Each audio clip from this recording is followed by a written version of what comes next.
Como dominar sua mente antes que ela te domine. Você acredita que pensa o que quer, que sente o que decide, que tem controle sobre a própria cabeça. Mas, se parar agora, exatamente agora, e observar os seus pensamentos, vai perceber que eles estão te puxando para todos os lados, como se tivessem vida própria. Uma avalanche silenciosa que não para, não obedece, não respeita limites. Um ruído que só cresce quanto mais você tenta silenciar. A mente, quando não é treinada, se transforma num inimigo invisível. Não importa quanta motivação você assista, quantos livros leia ou quantas metas escreva, se você não domina sua mente, ela vai encontrar uma forma de sabotar tudo. Vai questionar a decisão, vai alimentar o medo, vai fantasiar o fracasso e o pior, vai fazer você acreditar que é assim mesmo, que é você, que é seu jeito, que é da sua personalidade, só que não é. A verdade é que você foi condicionado desde muito cedo a obedecer pensamentos automáticos, a seguir impulsos, a reagir sem pausa, a confiar demais na sua própria cabeça, como se ela nunca mentisse, nunca errasse, nunca fosse moldada por traumas, vícios, dores e narrativas mal construídas. E foi assim, sem perceber, que você perdeu o comando. Um pequeno pensamento plantado num dia qualquer, que você nem lembra mais, começou a dirigir sua vida sem permissão. Um medo, um julgamento, uma crença limitante. E agora, você acorda cansado, mesmo sem ter feito esforço. Dorme ansioso, mesmo sem motivo real. Anda no piloto automático. Sorri com um nó por dentro. Age para agradar. Decide pelo impulso. E lá no fundo, sente que está preso dentro de si mesmo. Você sente que algo está errado, mas não sabe exatamente o que. É como viver em uma prisão sem grades, onde o carcereiro fala com sua própria voz. Este vídeo é o início da fuga, mas não uma fuga para fora, uma fuga para dentro. Para o lugar onde o domínio começa e onde poucos têm coragem de entrar. Aqui, você não vai encontrar frases feitas, conselhos genéricos ou fórmulas mágicas. O que você vai encontrar é método, lógica, disciplina, reflexão, verdades que doem antes de libertar. Princípios estoicos testados por homens que enfrentaram a dor de frente e clareza cartesiana para dissolver as ilusões que a sua mente vem repetindo há anos sem ser desafiada. Você vai entender com profundidade porque a mente descontrolada destrói seu foco, suas relações, sua energia e a sua paz. Vai perceber como cada pensamento gera um ciclo e como esse ciclo, se não for rompido, vira destino. Mas atenção, isso não é entretenimento, é enfrentamento. Se você continuar assistindo, vai começar a notar uma diferença real. A distância entre você e sua mente vai aumentar. Você vai começar a observar em vez de reagir, escolher em vez de repetir, silenciar em vez de justificar. E quando isso acontecer, você vai perceber que o verdadeiro poder nunca esteve nos pensamentos em si, mas em quem os comanda. Só que a mente vai resistir, vai tentar te distrair, vai dizer que é longo demais, que você já entendeu, que é melhor parar. Ela vai tentar te dominar, mas você já sabe. Se você não a domina, ela vai dominar você. O sofrimento mental silencioso que todos negam. Você pode estar rodeado de gente, com a vida aparentemente em ordem, e mesmo assim sentir um peso no peito que não tem nome. Não é tristeza, não é raiva, não é medo específico. É uma espécie de cansaço invisível que mora no fundo da mente.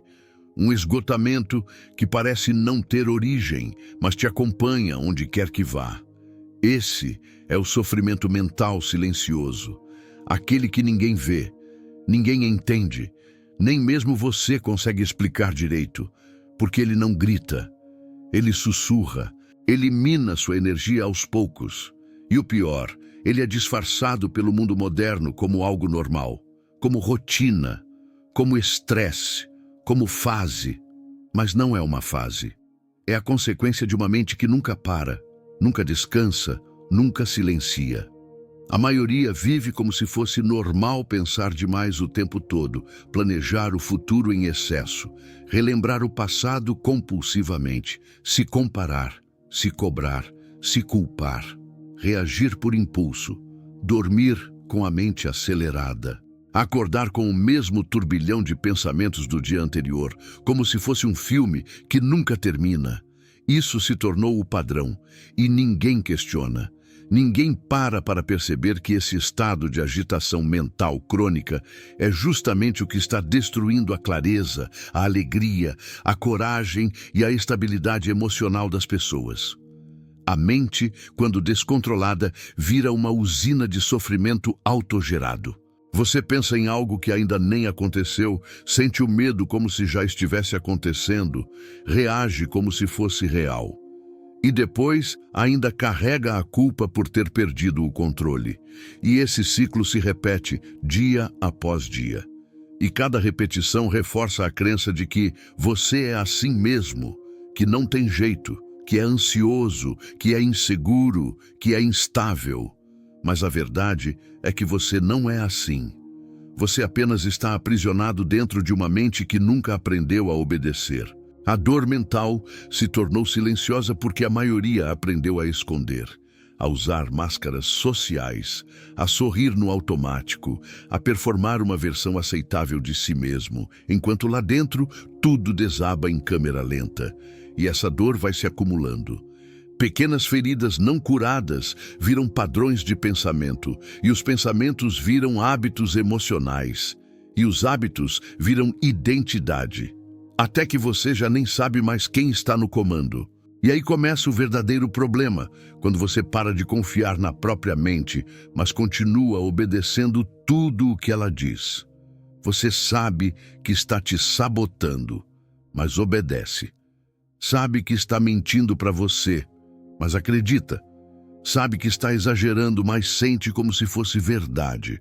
Porque o hábito do sofrimento se tornou mais familiar que o silêncio, mais confortável que a mudança, mais seguro que a liberdade. E é aí que entra o alerta. Se você não romper esse ciclo, ele vai se repetir até o fim da sua vida. Nada externo vai consertar uma mente que se sabota internamente. Nenhum relacionamento vai curar a insegurança. Nenhum sucesso vai resolver o medo de falhar. Nenhuma mudança de cenário vai calar o barulho que você carrega dentro. O problema nunca esteve fora. A mente é como um rádio velho que fica ligado o tempo todo, sem filtro, sem critério, captando qualquer sinal que passar. Só que diferente de um rádio comum, esse aqui você não aprendeu a desligar. E é justamente isso que vamos começar a mudar.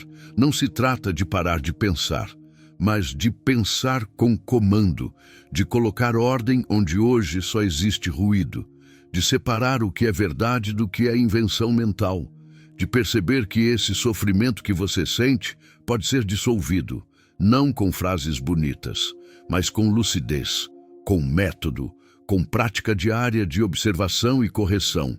E essa jornada começa agora. A mente não é você, é uma ferramenta rebelde. Existe um erro silencioso que quase todo mundo comete sem perceber. Acreditar que a mente é a sua identidade, que o que você pensa, você é. Que se a mente diz que você vai fracassar, então é verdade. Que se ela sente medo, então o perigo é real. Mas essa é uma armadilha sutil e uma das mais destrutivas. Você não é sua mente, você está usando uma mente, ou pelo menos deveria estar. A mente foi feita para ser uma ferramenta, como as mãos, os olhos, a linguagem. Mas com o tempo, com a repetição e com a ausência de consciência, ela começou a agir sozinha, começou a pensar sozinha, a tomar decisões por conta própria, a se comportar como se fosse o mestre, e você, sem perceber, passou a obedecer uma ferramenta que já não reconhece você como dono. A mente desgovernada se tornou uma rebelde sofisticada, porque ela não grita ordens, ela sussurra dúvidas. Ela não te prende com correntes, ela te prende com pensamentos. Ela não te obriga com força, ela te convence com lógica falsa. E o mais perigoso Ela usa a sua própria voz. O tom é familiar. O vocabulário é conhecido. Parece você, mas não é. É apenas a repetição inconsciente de padrões antigos que foram absorvidos, aceitos e nunca mais questionados. Epicteto dizia: não são os fatos que nos perturbam, mas os juízos que fazemos sobre eles. O fato é neutro, a situação é real, mas o que a sua mente diz sobre aquilo é o que determina como você vai se sentir. Não é o problema, é a interpretação. Não é o fracasso, é a história que sua mente constrói em cima dele. Não é o silêncio da pessoa, é a suposição mental que você preenche com rejeição. E assim, sem perceber, você vive reagindo não à realidade, mas ao roteiro que sua mente criou da realidade. Essa é a prisão mais perigosa, porque não tem grades, tem pensamentos, e você acredita neles. Mas quando você começa a observar os seus pensamentos com a mesma distância com que observaria os pensamentos de outra pessoa, algo muda. Você começa a perceber que a mente fala o tempo todo, mas que nem tudo o que ela diz merece atenção. Que nem todo pensamento exige resposta. Que nem toda emoção exige ação. Que nem toda conclusão é verdadeira só porque surgiu com força. A desidentificação consciente é o primeiro passo real rumo ao domínio interior. É quando você começa a criar um espaço entre o estímulo e a resposta. Quando você percebe o pensamento chegando, mas escolhe não segui-lo. Quando você sente o impulso nascendo, mas opta por observar em vez de reagir. Esse espaço, por menor que seja, é o começo da sua liberdade. A mente vai resistir. Ela vai insistir que é você, vai te chamar pelo nome, vai usar sua memória, sua linguagem, suas emoções. Mas você precisa lembrar, uma mente não treinada vai lutar para manter o controle, vai tentar retomar o poder, vai fazer você duvidar de si mesmo, porque ela sabe que se você despertar, ela perde o trono. Você não é os pensamentos que surgem na sua cabeça. Você é aquele que consegue observá-los. E esse simples reconhecimento é como acender uma luz num quarto onde tudo era escuridão. De repente, o que antes era confusão vira clareza. O que antes parecia verdade absoluta se revela apenas como um padrão mental repetido. A mente é poderosa, mas ela só deve ser ouvida quando está sob comando, e esse comando começa a ser resgatado quando você para de dizer "eu sou assim" e começa a dizer "eu estou pensando assim agora e posso mudar". A mente sabota, porque foi treinada assim. Você não nasceu se sabotando, ninguém nasce assim. A autossabotagem é uma programação, uma sequência de repetições que molda o funcionamento da mente até que ela comece a destruir por hábito e não por maldade. O problema é que quando a sabotagem se torna automática, ela deixa de parecer sabotagem, ela começa a parecer destino. Quantas vezes você já deixou de tentar por medo? Quantas vezes você começou algo com empolgação, mas no meio do caminho criou desculpas, distrações, desânimo e desistiu? Quantas vezes você se prometeu que ia mudar e no dia seguinte fez exatamente o oposto? Esse ciclo não é fraqueza moral, é condicionamento mental. O cérebro aprende por repetição. E tudo aquilo que você repete sem questionar vira padrão. Se você repetiu culpa por anos, sua mente vai procurar razões para continuar se sentindo culpado, mesmo quando tudo está bem. Se você repetiu rejeição, ela vai procurar sinais de abandono em qualquer silêncio, em qualquer gesto neutro, mesmo quando não há nada ali. A mente se acostuma com o desconforto. E pior, ela se apega a ele, porque no fundo, acredita que já sabe lidar com essa dor. É familiar. E o familiar para o cérebro parece seguro, mesmo que esteja te matando aos poucos. A mente sabotadora não é irracional. Ela é condicionada.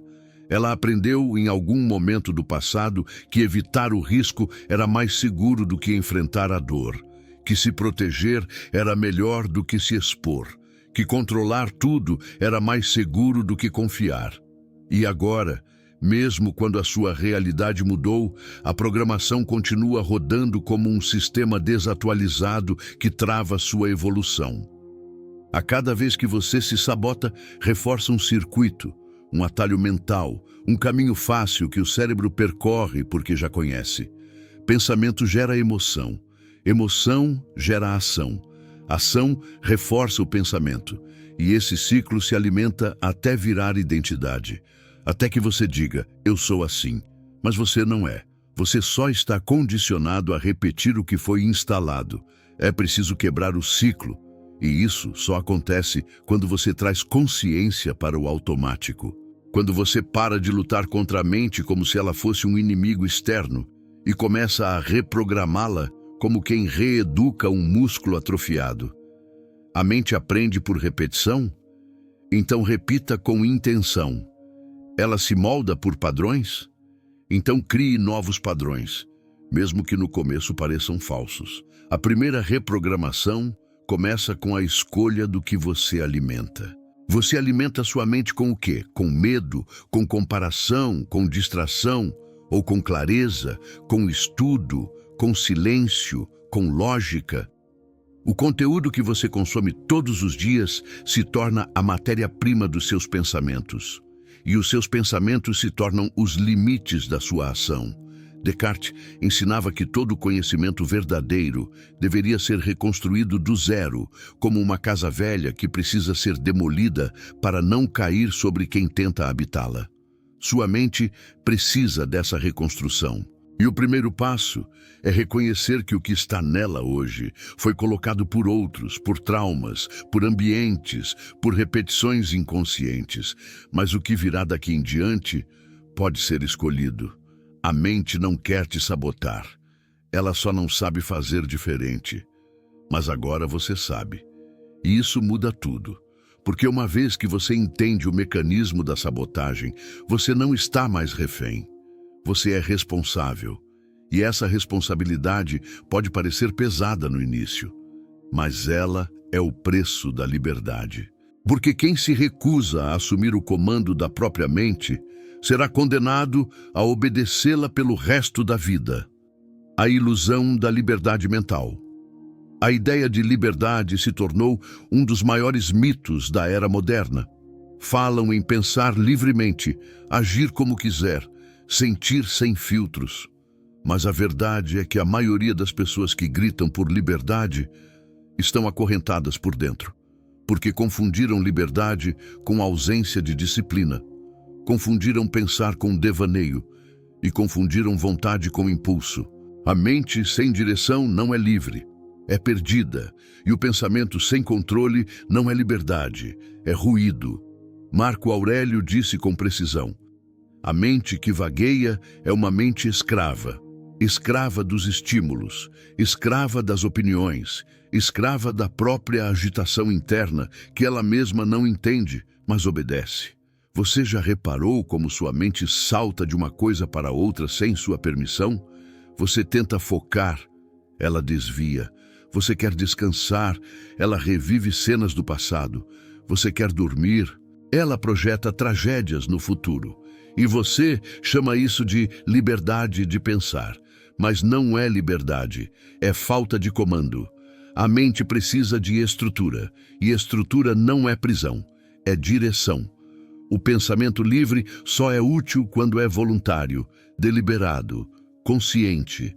Quando você escolhe o que pensar, por quanto tempo, com que finalidade. O resto é dispersão com nome bonito. A verdadeira liberdade começa quando você impõe limites. Quando você estabelece quais pensamentos merecem atenção e quais precisam ser ignorados.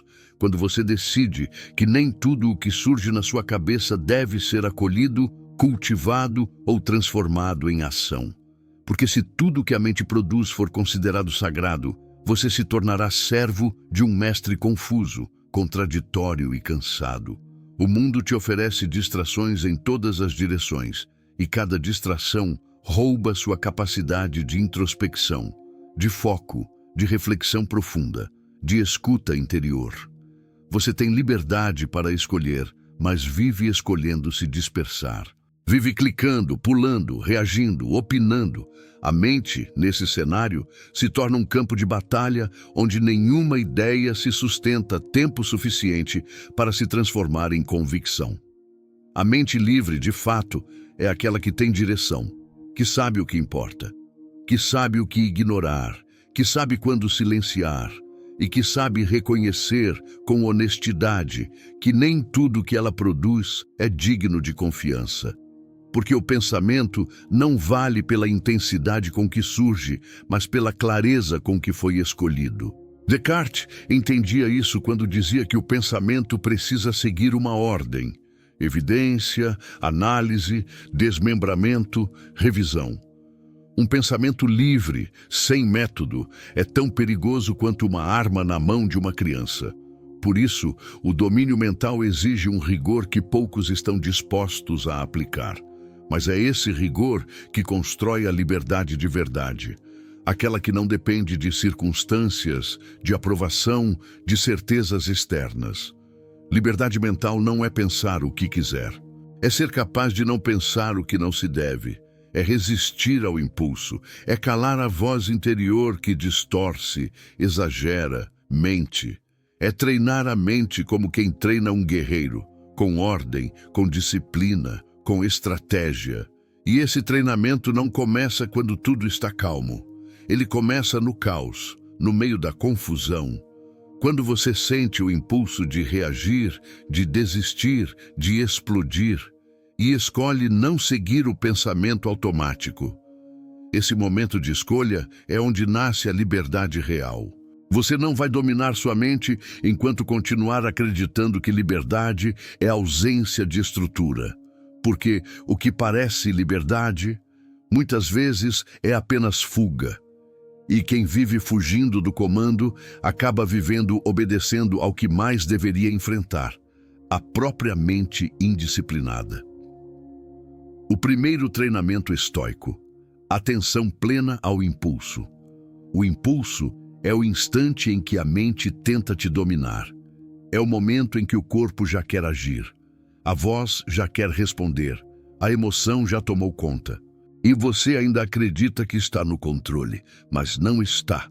O impulso é a prova de que a mente age antes da razão, de que a programação fala antes da consciência, e de que, se você não interromper o ciclo, vai repetir exatamente o mesmo erro, com a mesma justificativa, com o mesmo arrependimento de sempre. Epicteto alertava: quando você sentir raiva, saiba que está prestes a falhar. Essa frase não é apenas uma observação sobre emoções, é um aviso técnico.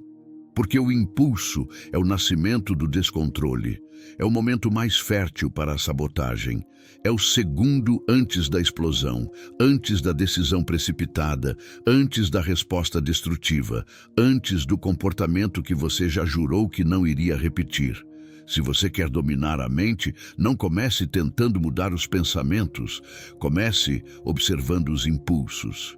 Porque o pensamento ainda é sutil, o impulso não. O impulso se sente no corpo, no calor que sobe, no aperto no peito, no ritmo da respiração, no tom que muda, no olho que arregala. Ele vem como um reflexo, mas não é inevitável. Ele pode ser interceptado. Esse é o primeiro treino estoico real, o retardo da resposta. Não responder no calor, não agir no automático, não confiar no primeiro pensamento. Criar um intervalo, um espaço, um momento de lucidez no meio da tempestade. Mesmo que seja um segundo muda tudo. Um segundo de silêncio interno pode impedir uma briga, um julgamento, um rompimento, uma fuga, um colapso. A maioria das decisões erradas não são causadas por falta de inteligência, são causadas por ausência de pausa, por falta de espaço entre o impulso e a ação. Porque nesse espaço vive a liberdade, a clareza, a consciência, o domínio. E o que impede esse espaço de existir? O hábito. Você foi treinado pela vida a reagir. Desde cedo, aprendeu que sentimento forte deve ser seguido, que o impulso deve ser respeitado, que agir com emoção é agir com autenticidade. Mas autenticidade sem lucidez é só caos com maquiagem. O impulso não deve ser ignorado, ele deve ser observado, porque ele revela a parte mais primitiva da mente, a parte que grita antes de pensar. E quando você começa a reconhecer esse grito, você começa a treinar o comando. A mente esperneia, mas você segura. A emoção aperta, mas você respira. O pensamento cutuca, mas você observa. Essa prática não é fácil, mas é simples. Comece com os impulsos pequenos, a vontade de checar o celular, a necessidade de responder um comentário, a pressa em interromper alguém, a fome que não é fome, o julgamento instantâneo. Cada impulso dominado é um músculo fortalecido.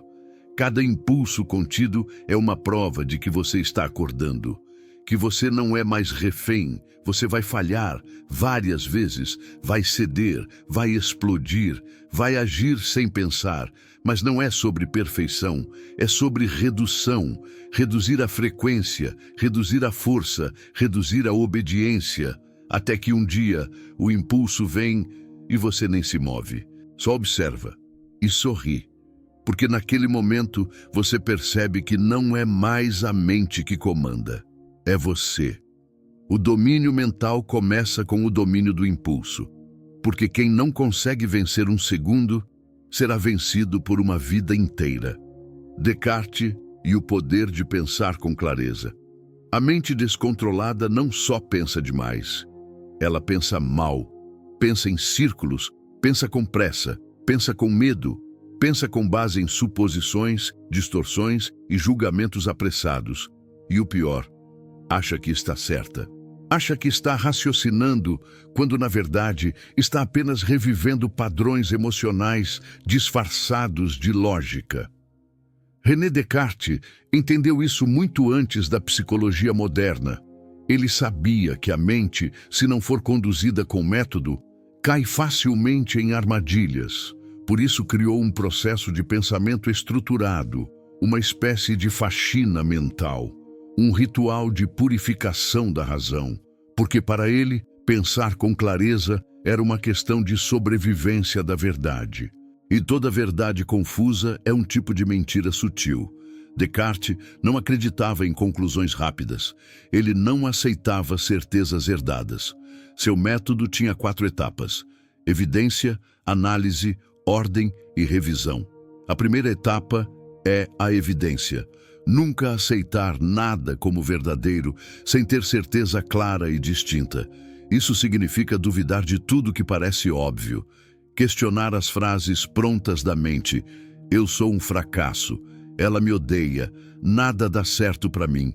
Onde está a evidência disso? Qual o fato? Qual a prova concreta, real, objetiva?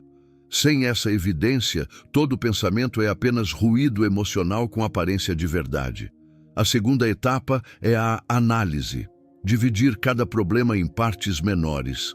Em vez de tentar resolver tudo de uma vez, separar os elementos. Por que exatamente estou me sentindo assim? É medo? É insegurança? É orgulho ferido? Que partes compõem esse pensamento? Isso reduz a confusão, diminui a ansiedade, dá forma ao caos. A terceira é a ordem. Pensar do mais simples para o mais complexo. Começar por aquilo que está claro. E só depois avançar para as áreas nebulosas. A mente quer resolver tudo de uma vez. Mas clareza se constrói por etapas, um degrau de cada vez. Um pensamento bem estruturado é como uma escada. Se tentar pular, cai. Por fim, a revisão. Voltar ao começo e reavaliar todo o raciocínio. Ver se houve falhas, vícios, pressa, distorções. A mente racional não confia no primeiro impulso. Ela testa, refina, organiza e só então age. Esse método cartesiano, quando aplicado na prática, dissolve uma quantidade absurda de sofrimento desnecessário, porque boa parte do que você sente não é consequência da realidade, mas do raciocínio mal construído sobre ela. Um raciocínio torto pode transformar um gesto neutro em ofensa, pode transformar um silêncio em rejeição, pode transformar um erro em identidade. Pense agora em algo que está te perturbando, um conflito, uma dúvida, um medo, e aplique o método. Qual a evidência? Quais as partes desse problema? O que é simples e o que é complexo? E depois, revê tudo com calma. Você vai perceber que boa parte do peso que sente não vem do problema. Vem da confusão mental que você mesmo criou ao pensar de forma apressada. A clareza é libertadora, não porque elimina o problema, mas porque revela sua verdadeira forma. E quando o problema está claro, ele pode ser enfrentado com força real. Porque você não está mais lutando contra fantasmas, está lidando com fatos. Dominar a mente não é calar os pensamentos, é pensar com rigor, é substituir o caos pelo método, a ansiedade pela lógica, a dúvida pela estrutura, o desespero pela ordem. E esse tipo de pensamento não surge sozinho. Ele é treinado, ele é cultivado, ele é polido todos os dias como uma lâmina que precisa estar afiada quando a escuridão volta. Descartes sabia: se você pensar mal, vai viver mal. Mas se pensar com clareza, até os dias difíceis terão direção. E quem tem direção, mesmo diante da dor, não se perde. O vício em pensar demais e como parar. Pensar demais parece um sinal de inteligência, parece profundidade, parece sensibilidade. Mas na maioria das vezes é só um sintoma de medo, medo de agir, medo de sentir, medo de errar. Pensar virou uma forma elegante de fuga, um disfarce racional para a covardia emocional. E o mais perigoso é que esse tipo de pensamento é elogiado. As pessoas confundem ruminação com reflexão, mas são opostos. Quem reflete busca clareza, quem rumina alimenta confusão, quem reflete organiza, quem rumina gira em círculos, e quanto mais gira, mais acredita que está progredindo, quando na verdade está afundando em camadas e camadas de argumentos internos que não levam a lugar algum. Pensar demais é paralisante. Você analisa todas as possibilidades, prevê todos os cenários, calcula todas as reações e, no fim, não age. Porque o volume de hipóteses sufoca a ação. A mente começa a produzir objeções automáticas. E se der errado? E se eu me arrepender? E se rirem de mim? E esse festival de "e se" te mantém imóvel, observando a vida como quem assiste um filme onde nunca é o protagonista. Isso não é prudência, é procrastinação intelectualizada, é medo revestido de lógica. E a mente adora esse jogo, porque ela pode continuar se sentindo útil, ativa, pensante, sem precisar sair da zona de conforto. Enquanto você pensa, não precisa decidir. Enquanto você pensa, não precisa correr riscos. Enquanto você pensa, continua seguro e preso. O estoicismo oferece um antídoto direto: ação racional. Pensar o suficiente para agir, refletir com lucidez, decidir com base em princípios e agir mesmo com dúvida, porque a dúvida nunca vai desaparecer completamente. E esperar o momento perfeito de certeza total é uma forma garantida de nunca sair do lugar. Sêneca dizia: a vida é curta, e perdemos muito dela preparando para vivê-la. A mente viciada em pensar está sempre se preparando, sempre planejando, sempre se aprimorando, mas nunca se entregando ao momento presente, nunca mergulhando na experiência real. Porque a ação exige coragem, e o pensamento excessivo é confortável demais para permitir isso. Mas como romper esse vício? Primeiro, reconhecendo que pensar demais é um padrão, e todo padrão pode ser interrompido. Quando perceber a mente acelerando, questione: Isso que estou pensando tem finalidade? Vai me levar a uma decisão? Ou estou apenas ensaiando o sofrimento? Em seguida, interrompa com ação. Pequena, simples, concreta. Pensar em se exercitar? Levante agora e alongue. Pensar em mandar mensagem? Escreva. Pensar em resolver algo? Comece. A ação, por menor que seja, quebra o ciclo mental vicioso, porque ela exige presença. E a presença é o que a mente descontrolada mais teme. Outro passo é estabelecer limites para o pensamento. Tempo, espaço, intenção. Defina: vou refletir sobre isso por 10 minutos. Depois disso, é agir ou descansar. Pensar sem limites é como conversar com alguém que nunca para de falar. Uma hora, tudo vira ruído. A mente precisa entender que não é mais o centro absoluto, que a ação vem primeiro, que o corpo tem voz, que a decisão tem poder, que a dúvida será acolhida, mas não será o juiz final, que o medo será ouvido, mas não terá voto na escolha final. Pensar bem é uma arte. Pensar demais é uma prisão. E se você quer dominar sua mente, precisa ensinar a ela que nem todo pensamento merece palco.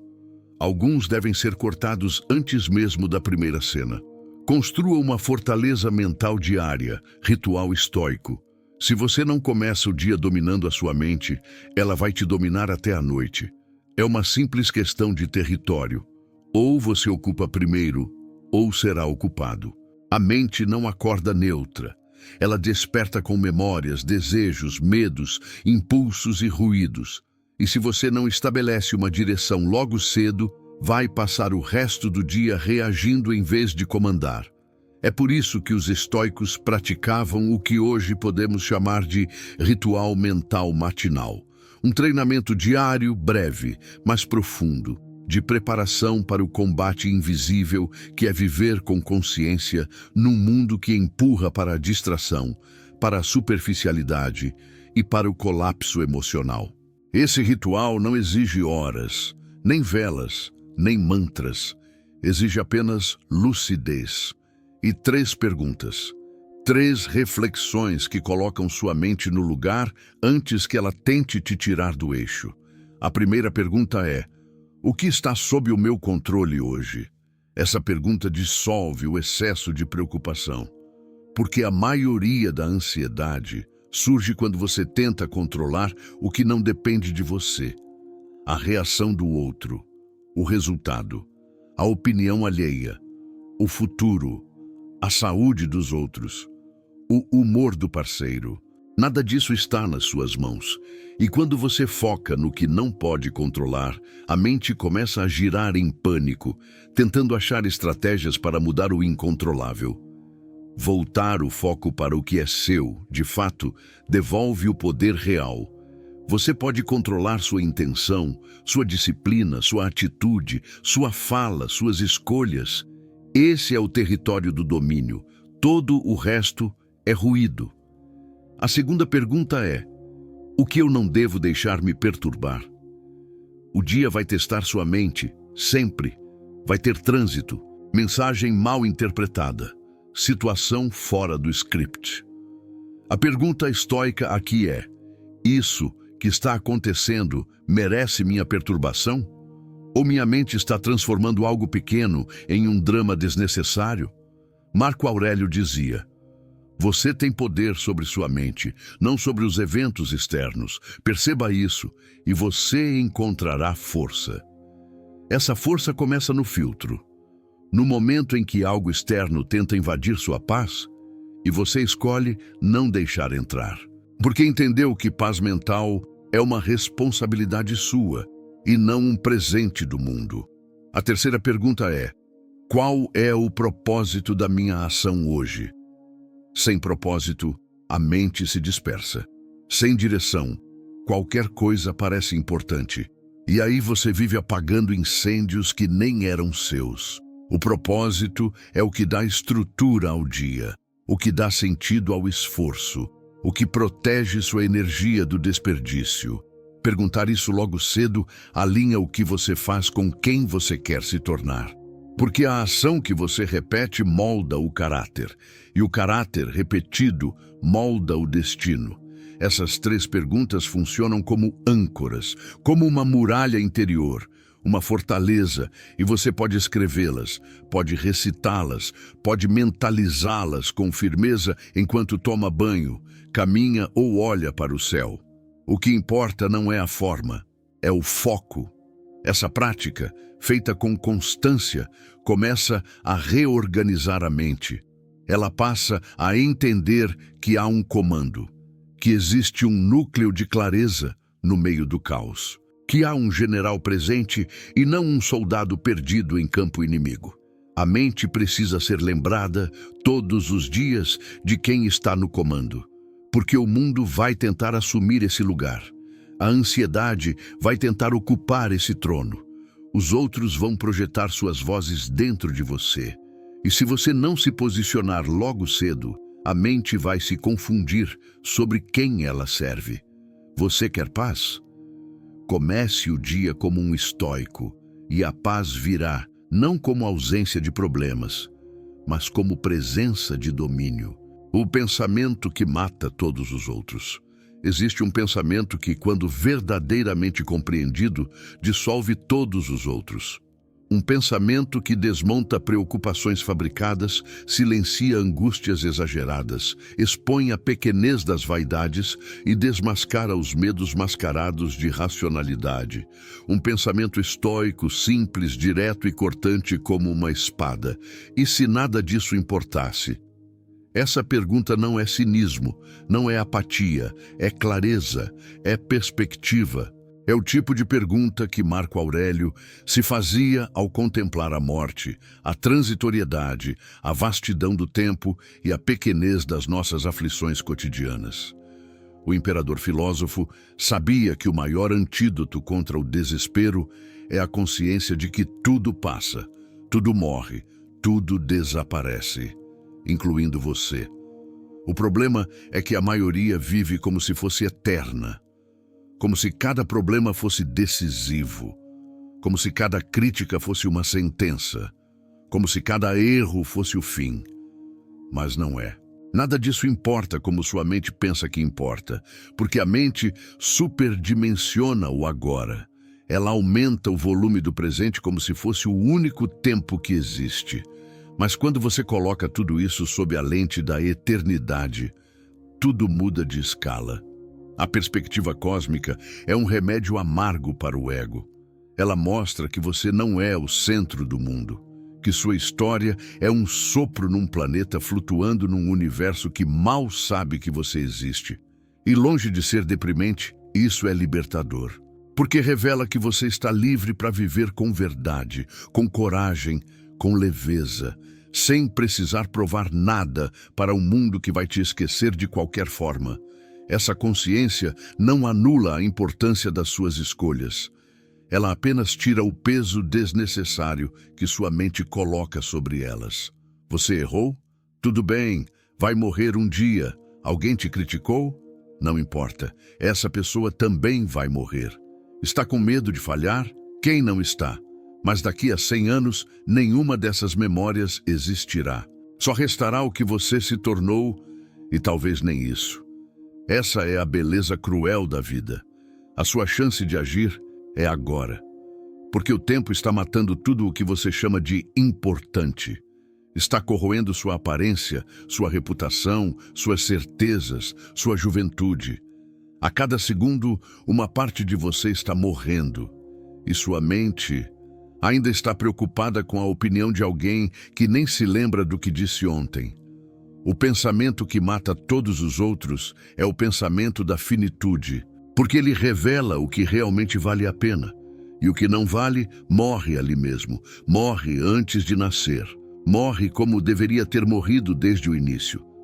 Se você souber morrer para o que não importa, você vai viver com o que realmente conta. Vai parar de girar em torno de si mesmo, vai parar de alimentar dramas mentais que não têm fundamento. Vai parar de negociar sua paz com pessoas que nem pensam em você quando vão dormir. Esse tipo de pensamento não serve para gerar apatia. Serve para gerar urgência, para acordar a lucidez, para cortar os excessos, para alinhar sua mente ao que é essencial. Porque só quem contempla a morte com frequência consegue realmente escolher a vida.